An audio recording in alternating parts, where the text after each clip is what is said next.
Blog Talk. Welcome to the R.E.I.G.N Blog Talk Radio Show with your host, Minister Annie Bell. And you're listening to it on the WIN Network. Yes, that's right, WIN Network. Together, we win. Stay tuned. Happy brown, afraid to let it out. Shackles, chains, the hurt, the guilt, the stain. I'm more than a conqueror. I'm more than a victim. I fight, I win. The chains are broken. 'Cause I reign, you reign, we reign, he reigns. I reign, we reign together, together.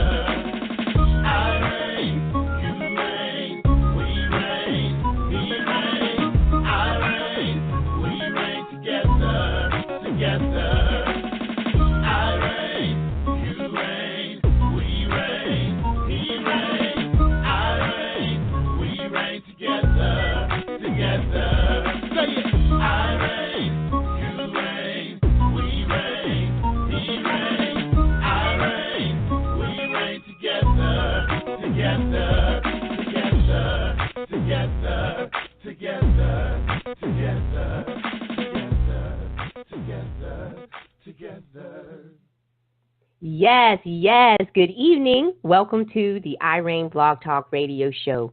Again, thank you so very much for joining me, my friends. I am Minister Annie Bell, the host and creator of R.E.I.G.N Blog Talk Radio Show, which is an outreach of Wealth Management Ministries Incorporated. And we are endeavoring to bring talk therapy to survivors of child abuse, sex trafficking, and other traumas, as well as providing the awareness and resources to the communities at large, not just here nationally, but internationally, for the prevention of these traumas.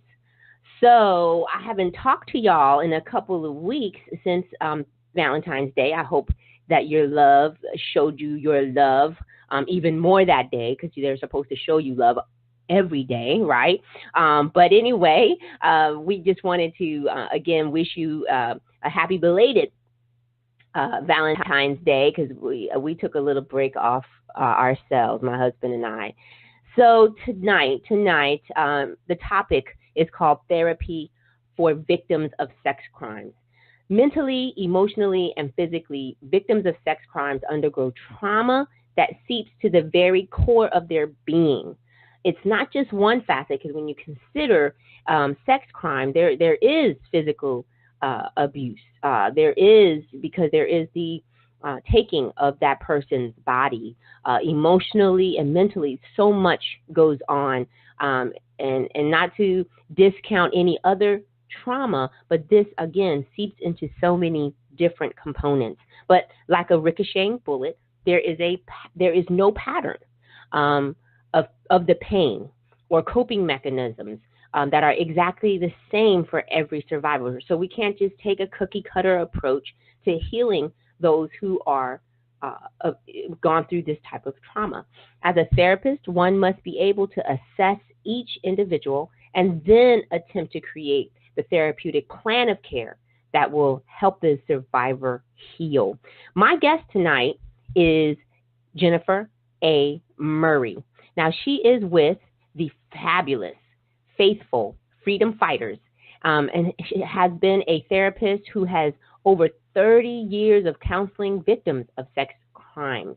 She is on board tonight to help us navigate and understand the complexities of these issues. So welcome to the show, Jennifer. Thank you, ma'am. I'm very honored and pleased to be here. I agree with everything in your introduction. Yes. We want to give you our applause, because we are so definitely happy that you joined us, and you're so very busy doing out there in the trenches and doing the work. And so I'm just honored and just so humbled that you have joined us. We're just going to ask you some questions, and to bring forth some clarity and hopefully Sure.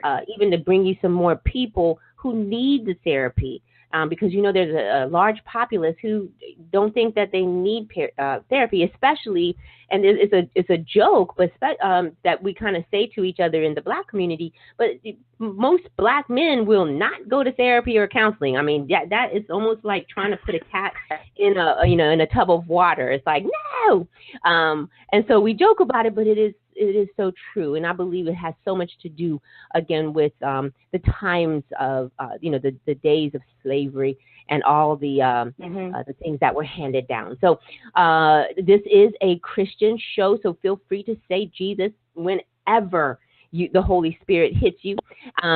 Feel free to talk about the Lord. Be candid, because our audience has been groomed to be able to hear and handle and know what to expect. So be candid and be honest, so that we can definitely get to the core of this problem, because we want to abolish sex trafficking and stop the child abuse as well as domestic violence. So tell us a little bit about yourself. I want people to connect with you. So tell us a little bit about you. I am a young lady who grew up with girlfriends who were sexually abused. I always knew I was going to do counseling. I didn't have really a great idea about which direction that would take. I just knew that God put that in me. So having girlfriends all through my growing up years who were almost every one of them sexually abused, it just pointed me that God had opened these doors one by one, little by little, and then I followed my an education pattern that allowed me to take the experiences I had and what I've learned on the job and in books, etc., and then continue to help victims of sex abuse and sex trafficking. I was working at a sexual abuse treatment program in Fort Myers, Florida, as a part-time receptionist, and that just kept growing and growing and expanding. And from there, it has been guardian litem training. I'm trained as a rape crisis counselor, and this was all when I was pretty young, at around 17, which is still but again, I truly believe that God gave me these gifts. He gives me the gift of insight and empathy. He gives me the gift of listening, and he gives me the gift of assessing every situation individually. Just like you said, Annie, there is no cookie cutter. Everybody experiences a different level of trauma based on their experiences. So that's kind of, and a holistic approach is where you really, it's not just the identified patient or the actual person that was abused necessarily, but you have to work with everybody that's in that person's life. Or else sometimes these victims will come to therapy and they'll go home and they're still being abused, maybe not sexually, but there's a lot of emotional and psychological trauma that happens when a child has been sexually abused. And as you said, it goes to the core of a human being. I call it the most soul-sucking experience a human being goes through. I have seen the look in these victims' eyes. I have watched their tears. I have watched them fall apart. I had one young lady just last week who was saying she's having trouble because of her past sex abuse, and she was working with her new husband to try to get their intimate relationship back on track. And I had a doctor doing it for him. And I said, sweetheart, did you hear what you just said? She said, no. And I repeated, and she said, wow. And she let it all go. She bawled right there in the middle of our session. And that, and watching people move towards the Lord in that way, we call it the threshold of scary. And it's when you're stuck emotionally or psychologically in a place that brings on too much anxiety. It brings on too much stress. It makes you relive these things in nightmares or even daytime. Terrible way to be. And it will go through life. At our church. Now, and I know that. Oh, I'm sorry. And I know that, like you said, because everybody is so different and their triggers are different. Because none of us are the same. I mean, we are, even though we have the same makeup, our environmental atmosphere, our DNA makeup, genetics, everything is so complete. Even in the same family, brothers and Yes. sisters are not the same. Yes. They were born of the same parents. Yes. The I same. can So attest to that. yes, and me too. My I brother and I are so different, Yes. And I'm I like, have were you 3 raised with siblings. the same mom and dad? I know, right? Yeah. I have 3 siblings, and none of us are alike. We are not Yeah. like each other in any way. I'm like, where did they raise you? In a barn? Because I love them, but they're way different than me, and that's okay. Yeah, I'm not yeah. for everybody. I mean, I love my brother, and he's probably wondering, Love where them. did we pick this girl up from? Because I'm very aggressive. I'm Yes. mouthy. Don't you Yeah, ever me try to too. even look like you're going to say something mean to me, because I will cut you to the core. And my brother is so genteel, and he's just, very diplomatic, and he was a chief in the Air Force. He retired. So he's just like, Annie, what exactly happened here? So, but anyway. I was adopted. Yeah. They told me I was adopted all the time. Yeah, even though I look exactly like my mother, they were sure I was adopted.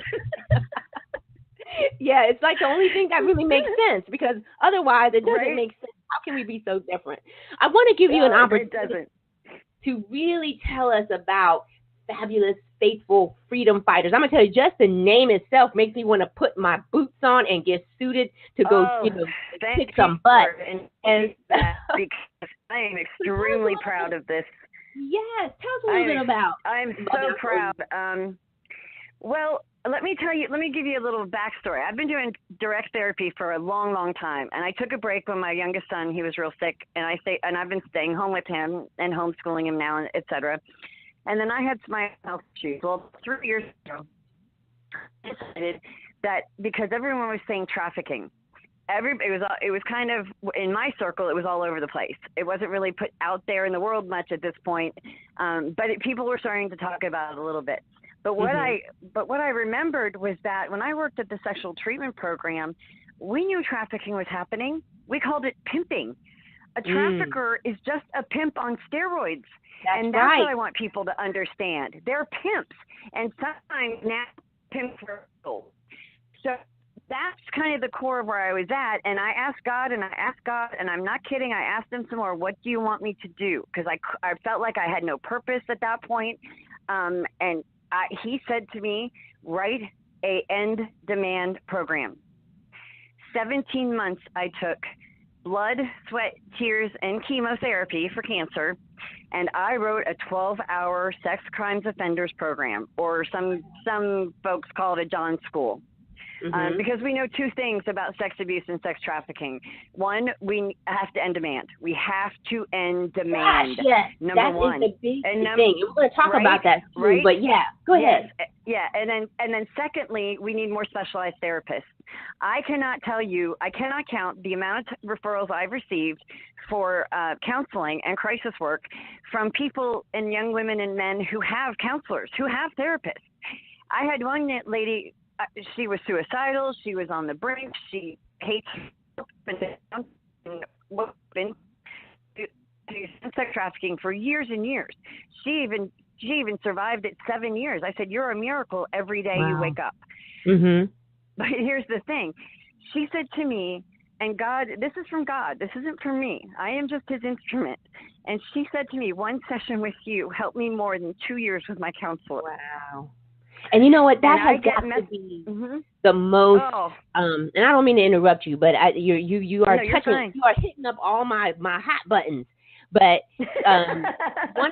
one of my clients said the same thing. This lady had gone from different counselors to therapists, and when she finally got to me, she is 55 years old, and she said that after 2 months of counseling, it was the first time she had ever, since her abuse, has she ever been able to sleep through the night and wake up with hope. That's one of their biggest problems. That's the biggest problem I find with clients is the anxiety during the day and the nightmares at night.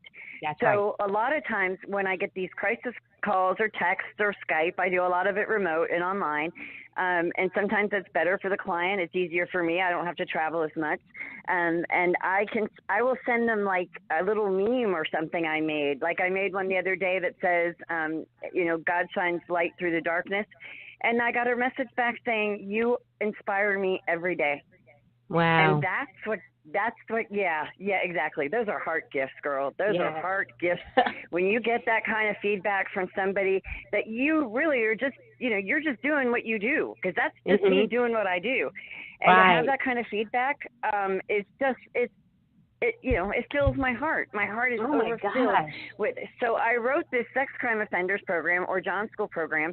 I took 17 months to do it, and right now I'm working with the district attorney's office in Lee County, which covers 5 counties actually, and we're trying to get that approved for the judges to assign to anyone who's committed a sex crime, whether it be a prostitution solicitation, whether they've been picked up for sex abuse or trafficking. They take this program and they go to jail. It's that simple. Hey, listen. And I need to put a bookmark. I need to put a bookmark right in there, because it's time for me to pay some bills. So please hang on in there. I should have made this a 2-hour special, because I know we're going to get to. There's going to be so much that we are going to cover. I may have to bring you back in because I can just tell. Okay. So if everybody, please hold tight. Keep your cheeks in the seats and give us 2 minutes, okay, everyone? Have you priced commercials lately? Advertising can truly break your budget. At R.E.I.G.N, we eliminate the most common hurdle to advertising. Advertise with R.E.I.G.N to reach potential customers locally, nationally, and internationally for as low as $150. Yes, that's right. $150 per commercial. We Inspire Network Radio is a new and rapidly growing online radio network that boasts of dynamic seasoned show hosts who are drawing audiences from across the nation and abroad. Africa, Australia, Scotland, Canada, just to name a few. We also have the technical capabilities to advertise your products and services through sound bites, slideshows, and more. No long-term contracts. You pay per show. Advertise on R.E.I.G.N, and you are sure to be a winner. For more information, call us 201-477-0469. Email Annie Bell at wealthmanagement-fs.org.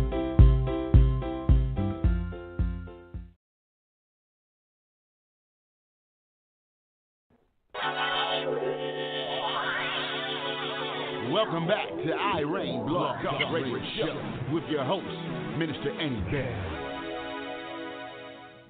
All right. Like he said, I am Minister Annie Bell with R.E.I.G.N Blog Talk Radio Show, and it is powered by We Inspire Network Radio. I am your host, Minister Annie Bell. Now, if you're interested in sponsoring a show or advertising on our show, please contact our marketing department at 201-477-0469. All 100% of all funds that we receive, whether it's donations or through advertising, goes back into keeping the lights on for the organization, to keep it running, to keep this our not just our radio show, but books and resources and everything that we do. So feel good about what you're doing. I mean, definitely trying to hit two things with one stone. You can help as well as advertise. So I am right now here with the beautiful and fabulous Jennifer Murphy, who's been talking to us about what she's been doing out there, snatching souls from out of the enemy's camp, and it is so great to have her. Jennifer Murphy, welcome back on the show. Thank you, Annie. You're welcome. Did you want to add any more to that question about what you guys do, just in a brief, we're working. Yeah, well, we're also doing. I also have written other programs as well, in addition to the sex offenders. That's a 12-hour program, but in addition, I go around to hotels and and I wrote a hotel motel training program. How everybody from the cleaning staff to the managers and everyone in between can recognize and what would they see if a trafficker pin drop into hotel happening in low end and high end. I've rescued kids from the Ritz and from the local motel. So it's happening everywhere, and that's another thing I want. So that's part of our mission as well, is to just bring awareness and educate people that this is not happening over in other countries. It is happening in your backyard. It is happening next door to you, down the street. These kids are in school. These kids are being absolutely violated, and everything imaginable. That's right. Our whole thought is to work through God and have Him point us where we need to go. And education awareness is a huge part of that. Amen. Huge part. And it's because so much is happening directly under our noses, you know, and it's and these guys, they have about 15 steps ahead of us. These traffickers are so far ahead of us, and when we do one thing, they're already on to another. When we get on to how they're doing this one strategy, then they're on to another. And so we need to catch up, and then we need to get 3 steps in front of them. And so I love what you're doing. I definitely want to work with you on that. People out in my audience, if y'all are hearing what she is saying, she says she offers training. And so we'll be working together with her to offer some training for laymen. You don't have to everybody. be an FBI agent. It's just any Joe Blow and Joe Jane. I also have a relationship with the FBI, and we're about to bust a woman in Mississippi who has 29 slaves for sale, and she's been trafficking women and girls in this country for 32 years. Oh my 32 gosh. years, 29 slaves for sale. And so I'm also in touch with the local law enforcement and the FBI, and I work with them very closely as well. Because you said they're 50 steps ahead of us every time we turn around. You know, the Romeo pimp, that Romeo pimp tactic is probably their best and most lucrative tactic. They get these kids who have been already sex. And here's, Annie, this is what I want to make clear to your audience, is that when we talk about sex trafficking, pimp, it's just a pimp on steroids. I know I think it's the weather, and it's making our technology slow. Yeah, I've got a lot of wind. Okay. Yeah. So tell me, repeat the last sentence again. Okay, so what I want your listeners to understand is that a pimp or a trafficker is a pimp. It's just a pimp on steroids. So instead of 1 or 2 people that they earn money from, by the way, it can be $150,000 to $200,000 annually, tax-free per victim. Per victim. No wonder they're per victim people. They are walking away with unbelievable amounts of money, and they are destroying people's lives. Yes. So what we need to understand is the systemic effect of being sexually abused as a child, and the damage that does to one's psyche, one's emotional state, their self-esteem, their everything. It affects everything. And then to go from to be a prostitute escort is not a big leap, because they've been taught, 1, this is how you get love, and 2, this is how you can make money, and 3, to go to the next step of being trafficked. These are baby steps. People think it's like from one spectrum to the other. It's not. These are baby steps to the worst possible life on the planet. That's right. And if these people don't get proper treatment by well-trained, trauma-specialized, sexual trauma-specialized counselors, they suffer the rest of their lives. Yes, 89 to 95% of prostitutes who are out there have been molested at an early age or abused. And we knew this and we knew this, Annie, 25 years ago. We knew when I worked at the treatment center, we had medical evidence, and we had put some of these guys in jail, and watched women marry these guys, have babies by these guys. Once I had it for about a year, I had a client. I had 4 generations of women who were sexually abused. Mother, daughter, a grandmother, and a granddaughter. Yes. 4 generations. Sex abuse is more cyclical than alcohol or drug addiction. I call it the generational curse. It is. It really is, because it stays with you your entire life. And most people, to be honest, don't recover because they don't find the proper help. That's right. And one of my clients, same thing. It was the grandmother who was being abused by the husband, and the grandmother was then abusing the daughter. The daughter was also being sexually molested by the stepfather. Right. And then when the mother finally left that, and then that daughter grew up, had children, and was physically abusive, but allowed sexual abuse to continue to happen to the 4 girls in the house. And so it runs through like blood in vein. In the vein of a body, it just runs its course. And so because that first individual who was sexually abused did not get help. And if you think about it, but 25 years ago, grandmothers certainly didn't talk about it. I used to train schools back then, and I used to teach this to kids. Now, almost 30 years ago, nobody talked about sex abuse. Now they're starting to talk about it, but it's only in terms of the trafficking. And the trafficking, again, like you and I both know, is going on forever. And it starts with the one person that is abused. Jerry Sandusky's son adopted the news the other day. He said hashtag shocking, not shocking. He was that man's first victim. He perfected his grooming technique on his adopted son.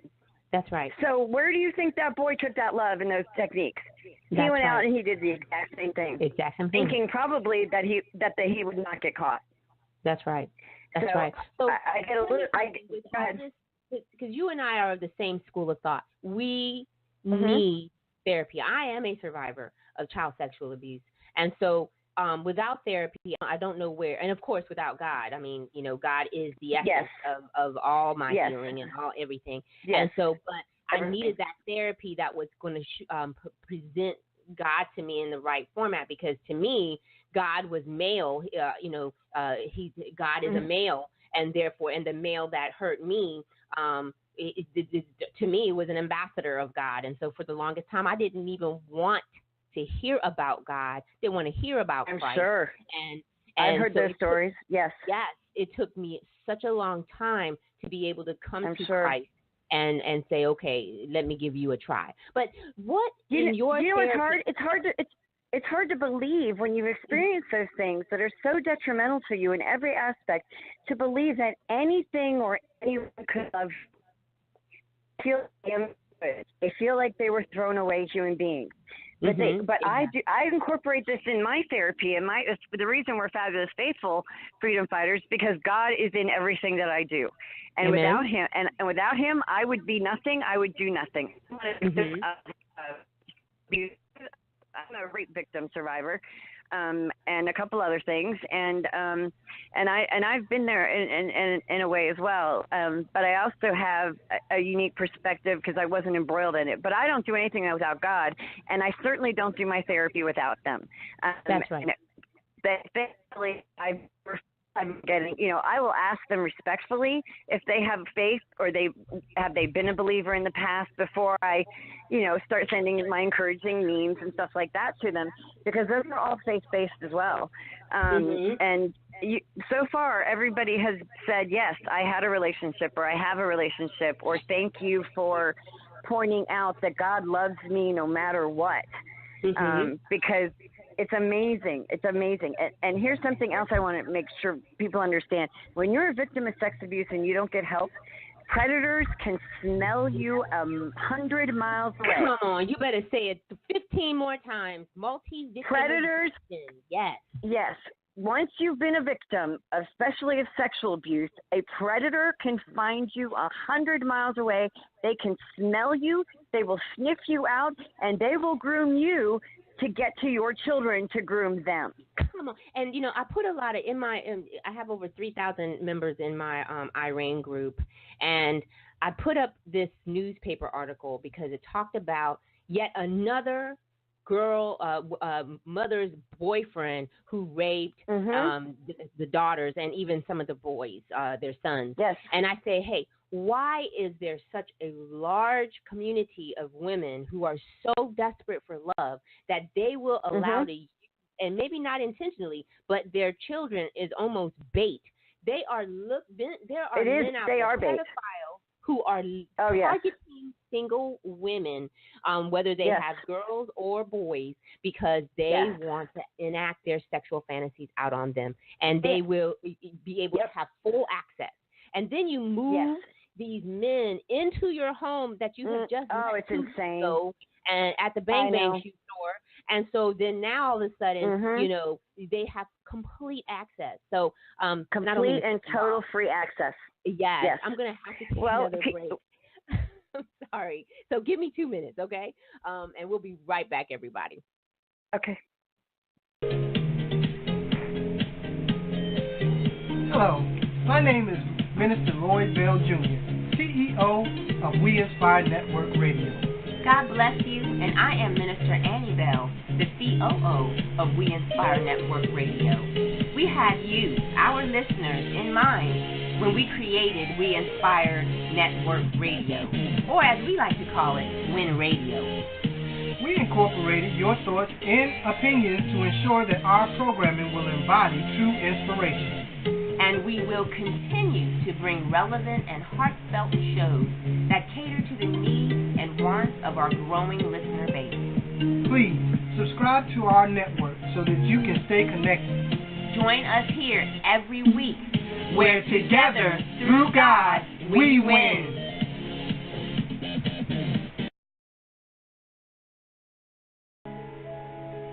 Hello, everybody. My name is Minister Annie Bell, and I am the host of R.E.I.G.N Blog Talk Radio Show, where we endeavor to bring talk therapy to survivors of child abuse, sex trafficking, and other traumas, as well as being the vehicle by which we use to bring awareness and resources to the community to aid in the prevention of these abuses. R.E.I.G.N, which is a declarative acronym for the individual survivor, that means I identify myself as a survivor, no longer a victim.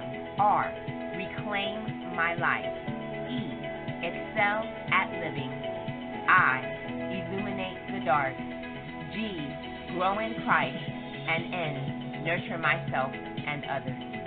This declarative acronym has developed into a victorious lifestyle brand that empowers and aids in the healing journey of our survivors of abuse, sex trafficking, and other traumas. I have also written a book entitled with the namesake, R.E.I.G.N, A Survivor's Guide to Thrive, which is now available at Amazon.com and Barnes & Noble. Pick up your copy today and join me every Tuesday night at 8 p.m.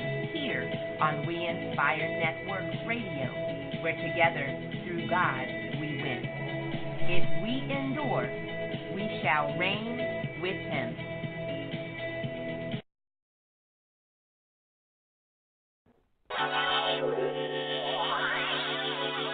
Welcome back to R.E.I.G.N Blog Talk Radio Show with your host, Minister Annie Bell.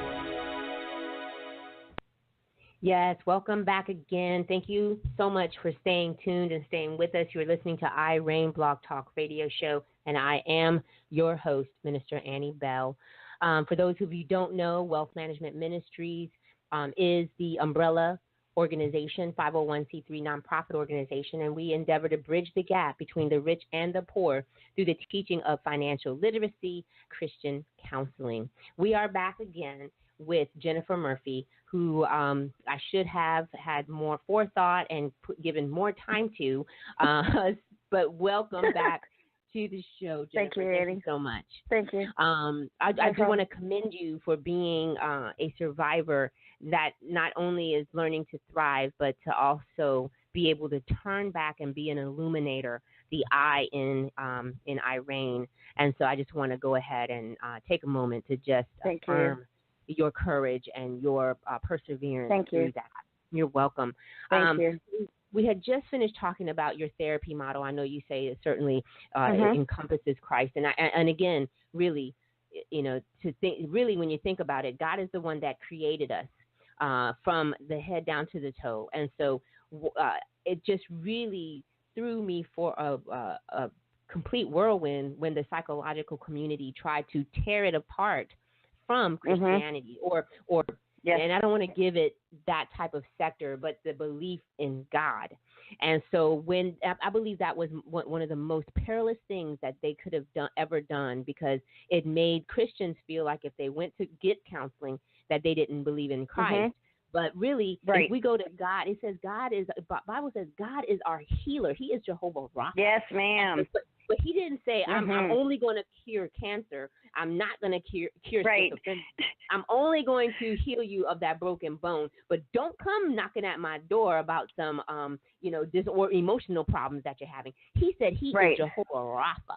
And so I want That's everyone right. to understand that it is really, when you're out there seeking help, make sure that you're getting therapy with someone who believes in that, and it has to be integrated. Mm-hmm. We can't have psychology and God. It has to be integrated. Yes. I use strategic trauma and abuse recovery method, which is a source-focused model, and it sounds Mm-hmm. like you kind of have something of the same. Now, what I do Right. want to ask you is, Sure. without giving out anybody's identity, share Right. with one of the worst case of victimization Oh, that wow. you have to treat. Okay. Oh, wow. Okay. And this is a three-part question. So the the other thing is, I want to know how it impacted the survivor and what course of therapy you deployed. So that's a three-part question. So go. It's okay. I will never forget a couple of them for sure. One of them was a young man who ended up at the sexual treatment program. He was 16 years old at the time, and in counseling. And the reason him and his mother were both there was it was court ordered because his biological father had sexually abused him from the time he could remember till he was about 8 or 9 when he disclosed, and that biological father went to prison. Mom remarries. But guess what? It goes back to the predator can smell you. Mom remarried another pedophile who then went on to abuse this young man for another 8 years. So, and the only reason and the only reason they were sitting in our office was because on his 16th birthday, the stepfather promised him a truck for his 16th birthday. When he got up in the morning and there was no truck in the driveway, he took the bus to school and reported and disclosed again. Wow. I had to break up the fight. I had to physically step in when the mother, who is an extremely very, very large human being at the time, is kind of skinny little tall 16-year-old kid, she went to attack him because it was his fault he was abused. It was his fault they were in financial stress. It was his fault both their husbands had been in prison. Everything was his fault. Oh. Yes, exactly. And I will never forget the look on his face. I will never forget the tears coming out of his eyes, and I'll never forget the look on her face, blaming him. When I worked up in Canada, we did a lot of, I used to do a lot of the searching myself physically. I would go out and I would collect these girls and boys. That was part of my job. I hunt monsters now, but I don't go and pick them up much anymore. But at one case, we were looking for a little girl who was missing. She was 11 years old, and she'd been missing for 3 to 6 months at that point. And I had gotten the case through child welfare, which was at that point where all my referrals were coming from. We were using a diversion program to try to keep families in the home, put services in the home, which I think is progressive in the best way. So nothing abuse you can't get out. But she was missing 3 to 6 months, and I said, I've had enough of this. 11-year-old little girl. Can you imagine? I went and knocked on every door, every massage parlor door I could find, and I ended up at a house that didn't look like anything special, but didn't look run down either. And I knocked on the door, and this 11-year-old little girl answered the door in a light lavender teddy. Oh, my God. I said, hello. I said, you are so-and-so? And she said, yes. I said, go get your things. You're leaving with me now. And, of course, I have cops and child welfare backing me up, too. I'm not going by myself, and I don't recommend anybody does that. Yeah, no. This is all in combination with law enforcement and child welfare. And they could not believe I found her. I said, I just went looking. I talked to other victims. Other victims will tell you where these girls are. Yeah. I had a call at 3:30 in the morning one time up in Canada, another really just horrifying case. and it was minus 50 degrees up there. I was in North Canada. It was 50 degrees. I back on pagers. That's how long ago it was. And I got a page about 3:30 in the morning, and snow was everywhere. It was freezing, and there was a 14-year-old girl whose pimp, who she thought was her boyfriend, had kicked her out of the hotel downtown. Now, we're talking a city of 1.5 million people. We're not talking about a little town. Okay, Right. This guy had kicked her out of this fancy hotel downtown, put her on the street, took her shoes, her phone, and took her dad's gun that he had at her. And child welfare was called, and they called me and said, can you pick her up? I took that girl 45 minutes out of town in the middle of the night, in the middle of the cold. And the only gift, because a lot of people, when you help these kids, the families are so indebted, and they want to do something back for you. But we can't accept. But I'm going to tell you that for this one person, this one little girl, this one client, her aunt was so grateful and thankful. She made me a dream catcher. Oh, wow. And I kept it. And she said, you saved her life. Wow. You saved her life. So I have lots of those stories, but those are some of the ones that probably stick out still with me the most. My first case was a 9-month-old sodomized with a screwdriver. 9 months. Oh. So people will say to me, yes, that was my first intern case. No kidding. I should have walked away then, but God said, nope, you are to do this. And I just believe him. And so people will say to me, you know, you work groups. I've done group therapy with them. I don't like that at all. So I don't do that anymore. But I will. Oh, okay. I have done in my internship. I did group therapy with offenders. I didn't care for that much. Yeah. But people, when I do what I do, they say to me, well, how can you do that? We need to castrate them. We need to do this to them. I said, no. What you don't understand is the penis is just a tool. I've seen screwdrivers. I've seen kitchen utensils. I've seen broom handles. I've seen fruit and vegetables and bottles. That's right. For people. So I said they need a lobotomy is what they need. It's that sickness is in the brain. It is not in your genitals. And people are shocked when I talk like that, but that is the truth. And I will not speak anything but the truth about how this works.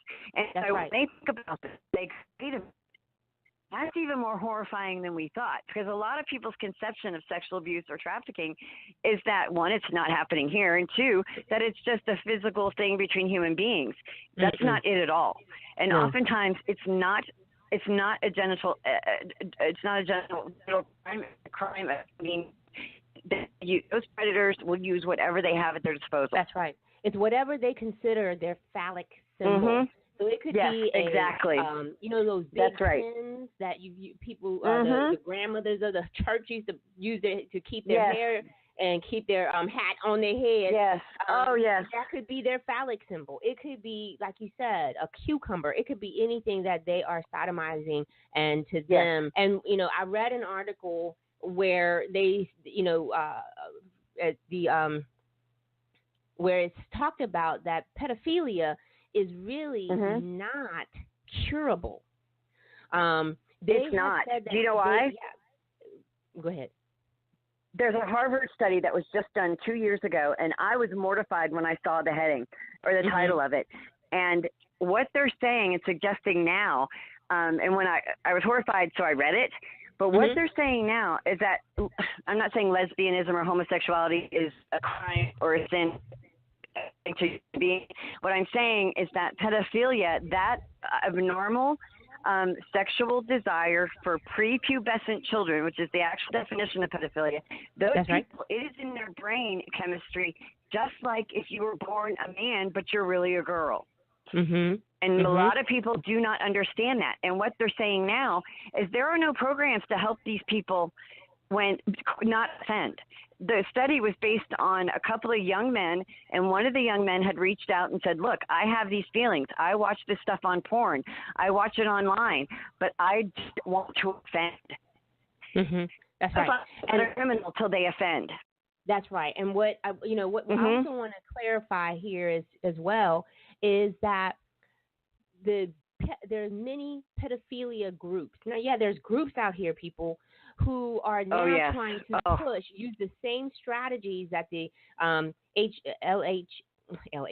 the LBGT community has used to turn, because at one time, lesbianism and homosexuality was considered a mental disorder defined in the DSM. Correct. That's correct. It was. They had overridden it and had it thrown out that homosexuality and lesbianism is an orientation, a sexual orientation, which means I just prefer just like to being have heterosexual sex with my right. And so just like whether you like black hair or blonde hair, right? Exactly. So what they're trying to say now is, in the pedophilia community, is to say, you know what, they did it. We should do the same thing. So they're trying to throw it out because pedophilia is in the DSM-4 as a mental disorder. Yes. And so what they're trying to do is get it overturned and say that it is too an orientation, that they desire to have sex with prepubescent children. No, and by the way, the moment that happens, and I'm trying to, I say this almost on every show because I'm trying to make sure that it does not ever happen, because if it does, what it is saying is that it is giving them a ground and leverage to make this normal in our society. And once it's normalized within our society, they're going to want laws that say they can have, and that it's okay. And so we have to make sure that we do not allow that to happen. We hear that, and we hear that now. And I've been listening to these, I am not going to swear, I promise, but I have been listening to these pro-pedophile groups who will say out loud, they're everywhere. They're just over 30 minutes, and they think that it is okay to have sex with a child, that it does not hurt them. And that the only reason that the child believes that it can harm them is because adults like us keep saying it harms you. I said, are you they must be out of their minds. They are, and that's why they need to stay as a mental disorder. Right, and I can't believe, Annie, in 2017, after almost 30 years of doing this work, that I'm still telling adults to stop having sex with children. I'm still yelling it. Because I'm they're not still ready. screaming. I'm still. They're not. They aren't even close. My master's is actually my master's degree. My thesis is based on adolescent sexual. It was all about adolescents and their sexual experiences. And my professor was just thrilled. I said, look, if you can't decide on what movie to go to or whether to go to McDonald's or Burger King, you got no business to bring it down your pants. None. Zero. Keep your pants zipped, both of you. And that was kind of the basis of my whole thesis. And she went nuts about it because I did it like a letter to adolescents and teenagers who, especially now, we have these hormones in our food, and these kids are becoming more sexually active at an even earlier age, which is mortifying to me. I mean, you know, I have a young son, and I've been single forever. And and it's not just vigilance that I do this, but I haven't dated in a million years because I will not allow somebody to come in and out of my child's life that is not going to stay. My kid's going to stay forever. That's right. You know, and he plays online games. I have an anonymous account in each of his little games. And he knows I'm in there. He doesn't know who I am. But parents have to be more vigilant, especially now, because these Romeo pimps, these Romeo trappers, they go after these kids. Every teenager hates their parents. If your teenager doesn't hate you, you're not doing your job. So, but they prey on, right? Am I telling the truth? I mean, at some point, my son's like, I'm so mad. I said, good, then I'm doing my job. But at some point, parents have to stop. I have a preteen, and I'm like, oh my God, I got so much more that I'm gonna have to go through. And we're not saying he just turned 11. My daughter's 11 as well. But we're not saying that hey, you should never love again if you are a single mom. We're just saying open your eyes, not ever. Teaching, learn about it, and be vigilant. I'm gonna tell you, if a child says somebody is having sex with me, or they're playing with my vagina, or playing with my tata, they're not going to make that up because that's the other thing, Annie, and that's right. I love you for saying that. I love you for saying that. Yes. Correct. So you have to believe them. So because they're not automatically they have to be believed. Beings. No, that's something no, that they are not. Developmental makeup, and so that doesn't come till that's later right. on. And much so later, and even if it's happening more early, and girls are getting their menstruation cycle earlier, even if all of that is happening, that does not mean that they're emotionally or psychologically ready for any of it. And by the way, it's on the rise. That's so right. These men, my son said he came home. He said, I'm getting bullied at school. Well, I said, okay, well, first of all, you understand why. He says, yes, because they're probably being bullied at home. I said, that's correct. So that's right. One of the biggest things, and it's not just the black community, it's white folks too. We have no fathers. There are no fathers. Where the hell are the fathers? That's right. No fathers, no positive male role models. Yes, to mentor or model these men, they just like to treat a woman. And that's one of the other components of why I don't date. I don't want my son to think it's okay for a guy to just come and hook up or whatever and then leave and not call again. That is not okay with me, and it's not okay to model that for him. So that's another reason. Not as I eventually bring who he wants me to be with. I have no doubt about that. And I get a little lonely, but it is in the best interest of my child to do this. As a parent, you make sacrifices. That's what parenting is about. It's about teaching them to survive, to get through the next stage of life, and to protect them from predators, because you just don't know. You can't do online dating. So these predators, they capture kids, angry with their parents, angry at everybody, which is what a teenager kind of does. But they use that vulnerability. And if they've been a victim already, they will absolutely get sucked in, and they will be trafficked. And I want to, also differentiate, because there is the Romeo trafficker or pimp, and then there also is the gorilla. Now, we hear more about the gorilla because they are, yes, we do. They're harsh. They're the ones that will initiate the new victim by gang rape and torture and beatings that is unreal. But then you have the Romeos that do the sweet talking and the I love you, oh, you're so pretty. But guess what? If we were giving I'll take care of you. I'll get your into our children from home, they will not go searching for it elsewhere. And they will also be able to hear genuine, sincere love and be able to compare and say, wait a minute, this is fake. What my parents is giving me is real. Or what my mama is giving me is real. Grandmama, these guys, I'm working on a program right now to train mall employees, nail salon people, because I go to a nail salon and those girls will tell me when somebody's come in. So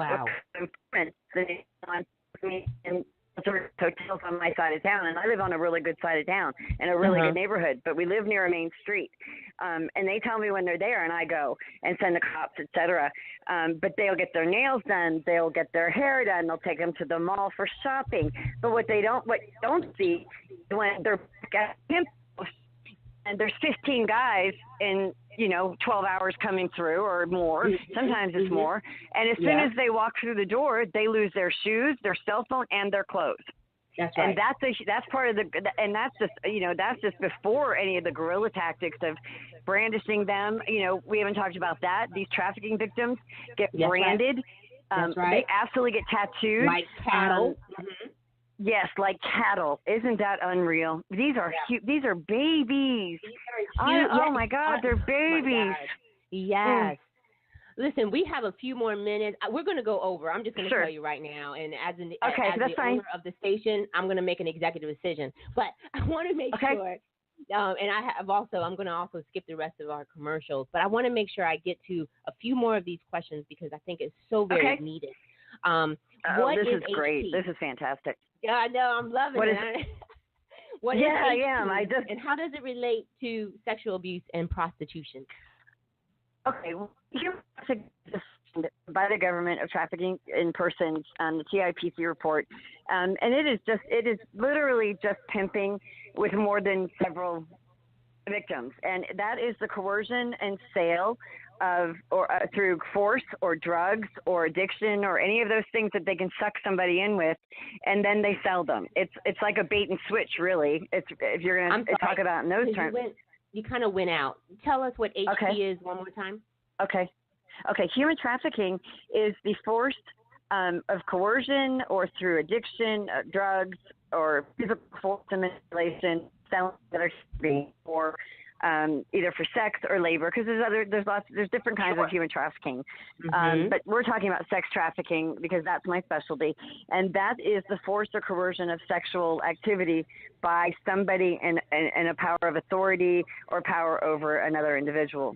And they don't have to be minors, by the way. The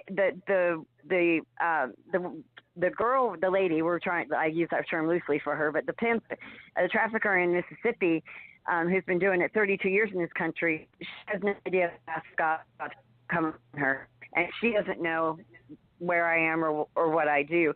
But most of her girls are older than 18. Some of them have been with her since they were 15. Wow. So it's not just about minors. It's about anybody who is being sold for money in exchange for sex for money and sex for drugs. So that's the definition of human trafficking. Yes. That's right. That's right. Shelter. We know about, and then when you talk about prostitution, like I said, trafficking is just kind of like the end game, and it's not that big a leap. Once you've been violated sexually, this is how you're taught to receive love, get love, be loved. And there's the disconnect between young people and God, in that it's very hard to say, how could God love me when this happened to me? Why? And I get that a lot. Why did this happen to me? Why did God let this happen to me? I said, it wasn't God. It was the devil.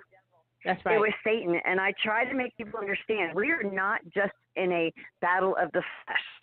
We are in a war against the evil. That's right. And the core of it, because, it says there's wickedness in high places, and so and the spirit of wickedness was unleashed, and the wickedness. If you really look at sex trafficking, human trafficking, it is wicked. There is every form about it. There's nothing about it that is honorable or anything. And I think, to me, this is the most nefarious and the most heinous industry. It really is. And it is becoming the number one world crime. Now, because you can only sell weapons once. You can sell drugs once. You can sell people 12, 15, 20 times a day. Again. That's right. Over and over again. Can you imagine? Children, 4-year-olds and 5-year-olds in many parts of the country, of the world, that have to see anywhere from 15 to 20 men a day. Yes. Come on. And that's the average. I do a piece called Hardcore Facts, and in it I talk about the damage that it does to the reproductive system. And so there's this one boy, the disease. Yes. So there's this one boy who was awful. 7 years old who was being raped, and his entire anus had come out, was hanging out of his I've heard that. Yes. I have seen that. Those kind of things. And when I saw it, I really thought I was going to pass out. And the women, the abortions they have, never mind the pelvic inflammatory disease, the chlamydia, the other sex diseases, and it keeps them from having children later on in life. That's right. They're, some of the this is a life sentence. Yeah, this is a life sentence. When somebody has sex with a child, it is a life sentence. And it's really hard to recover. I put a meme out there that said, or info, whatever you want to call it. I get them all confused, but it says that the sentencing of the perpetrator, they normally get a light sentencing, but for the victim, and that has to change. It is a lifetime sentence. Well, I'm on a mission to change that. When I get some other of these things up and going and we get some more money flowing through the nonprofit, my nonprofit group, we are going to be working on making much more stringent minimum mandatory sentences, because this is a life sentence for the victim, and some of these guys are getting 10, 15 years. I'm like, really? Probation? They're going to get out and they're going to do it? Like probation, parole? Well, this is what my program, this is my in-demand program, and that's where this comes in. And that's the next question I want to talk about anyway. The prosecutor and I are working on, so anybody who commits a sex crime, whether it's sex abuse, prostitution, whatever it is, you take this program, or you go back to prison. And when I met with them, not one of them knew, not one of the court officers I met with knew that who the number one solicitor of prostitutes is. Everybody thinks it's this person or this minority group. I said it's upper middle class white boys. That's right. That's who it is. And that's when my program comes in. Probation, parole, diversion. And if they don't take the program, these are guys with medical licenses, doctors, accountants, law enforcement, politicians, everybody. I mean, everybody can be a predator. It's just a matter how you're made.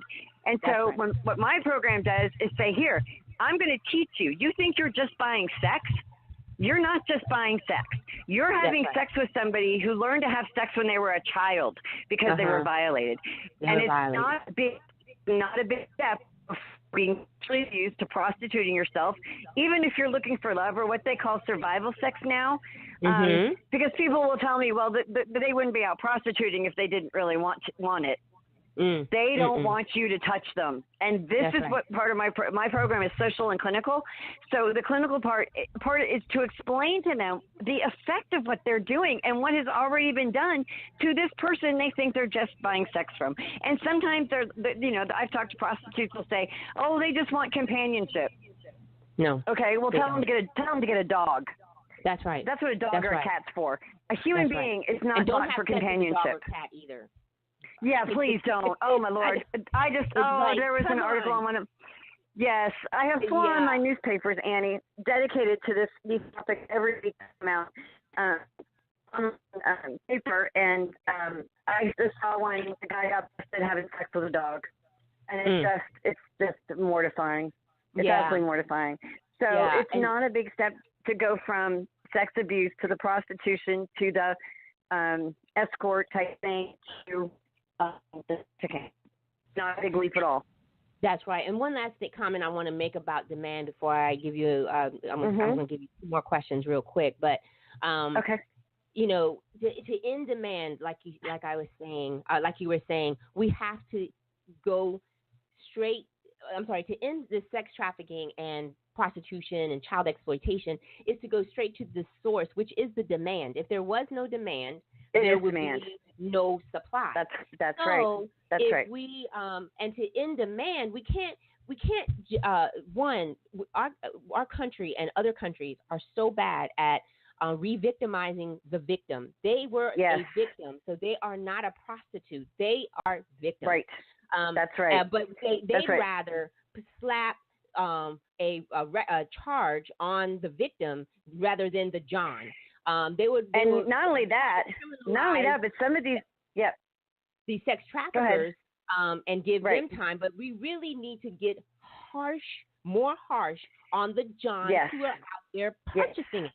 And so it's because if there was no demand, if there was no John waiting for a prostitute or someone to have sex, to buy sex with, then there will be none. And so I think that it has to be harsh, not just a slap on the hand, not just that they need to go take a class, but they need to serve some hard time in the penitentiary, and they need to go through some of the suffering of being a victimizer, a child predator and get some jailhouse justice.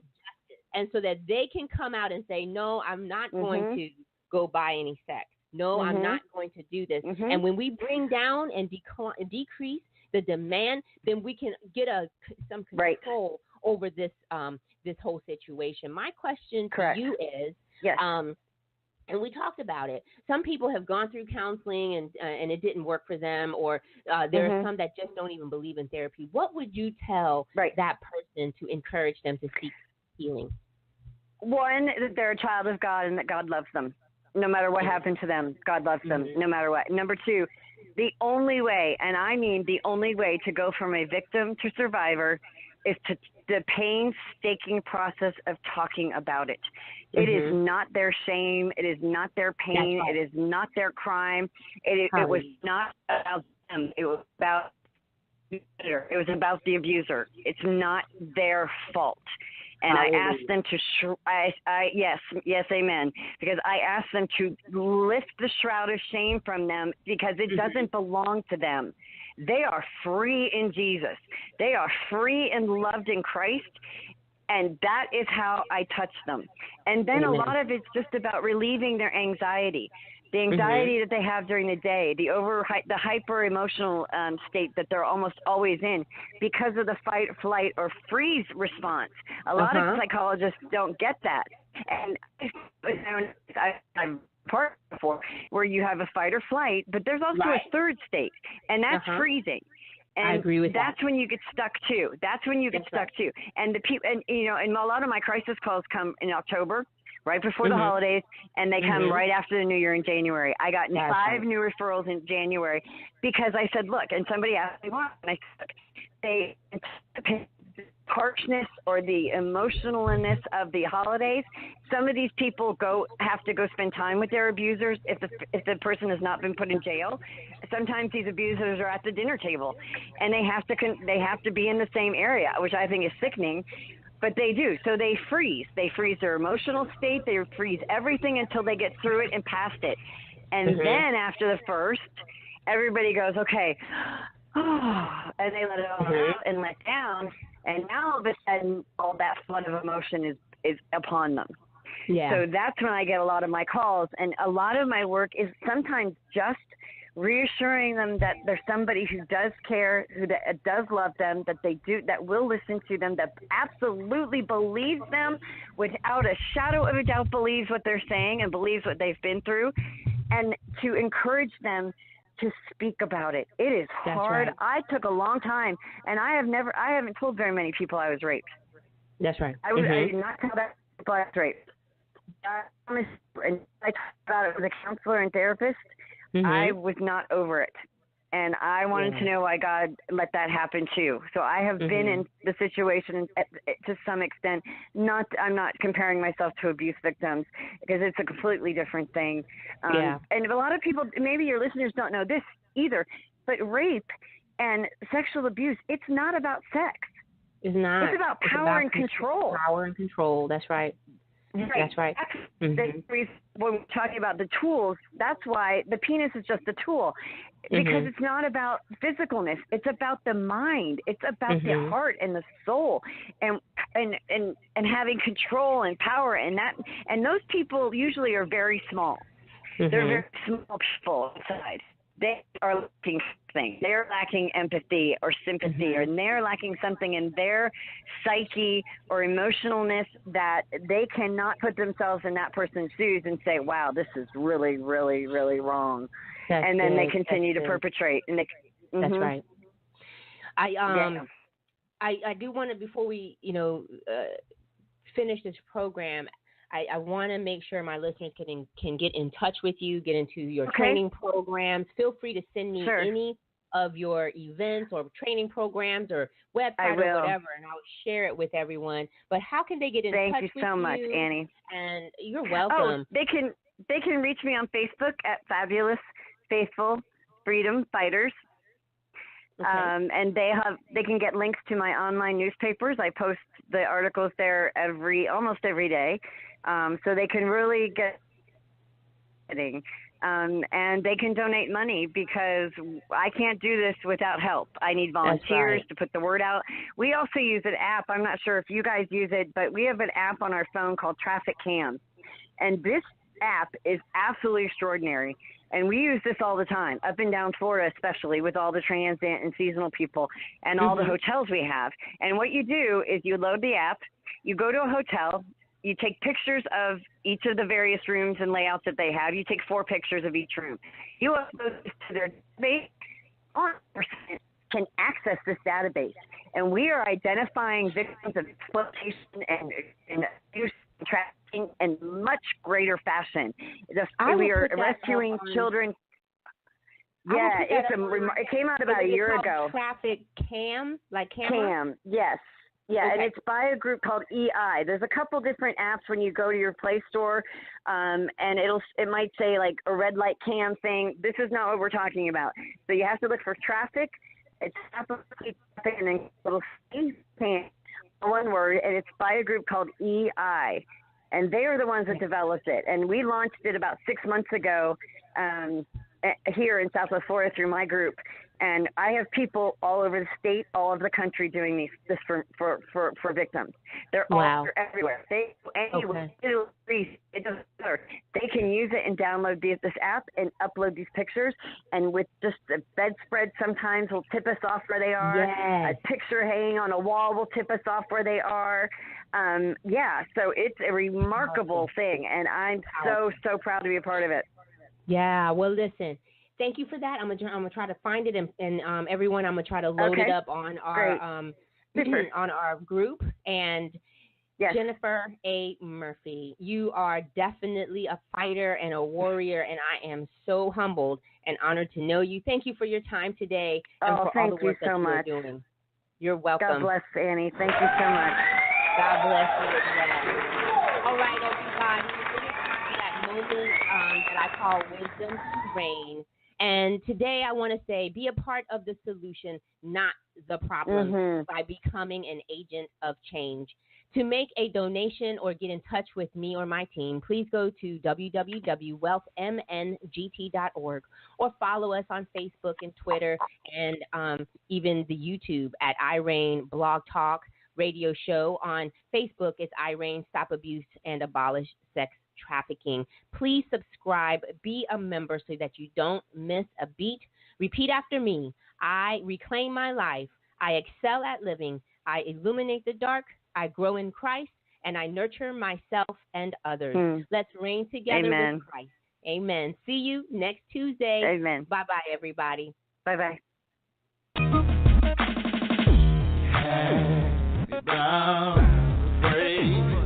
Let it out, shackles, chains, the hurt, the guilt, stain. I'm more than a conqueror. I'm more than a victim. I fight, I win. The chains are broken. I reign, you reign, we reign, he reigns. I reign, we reign together, together.